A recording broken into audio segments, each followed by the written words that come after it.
This is what we need the world to do. To sit and see each other. It's pretty amazing. And hard, right? And vulnerable and raw and beautiful.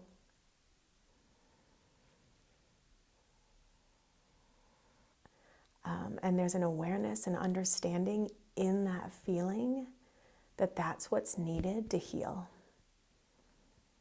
That's what's needed to heal myself. It's what's needed to heal others, not through me, right? But because I can stand in this space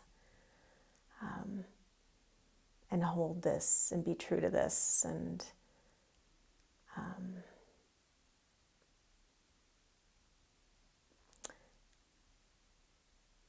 it's funny, I feel called to share this story with you.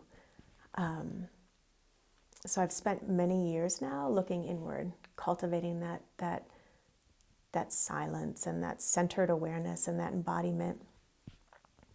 And I was in Zion by myself probably a year and a half ago now, and just sitting at this picnic table, and this older woman came up behind me and said, can I share your table? Can I sit with you? And I said, absolutely. I was writing in a journal, and I closed my book. And she sat down and she just started sharing the story. And she said, I've traveled the world. I've lived with beautiful teachers in India. I've, sat in ashrams around the world. I've spent my whole life cultivating this inner peace and this inner awareness that I then would use to heal others. And she said it felt like such a beautiful, amazing path. And she said, now I sit here having this conversation with you at 80, and I'm so lonely. She said, I spent all that time in here, and I never looked out. She said, I understood these gifts, I understood what this did, but I never looked outside of myself, and I never cultivated those actual relationships. And she started to cry. And she said, this is what I crave.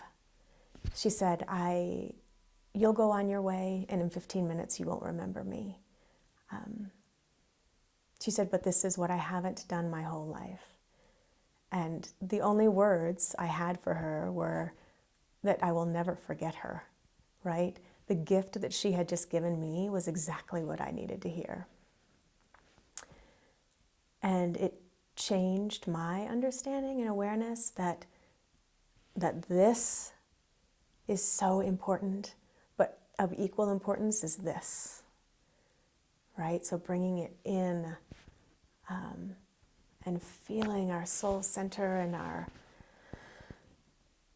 true gifts and where they live in ourselves, and knowing how to move into that space within ourselves, and then taking the next step of showing up in such a vulnerable, raw way and saying, this is what I have, and it's also yours.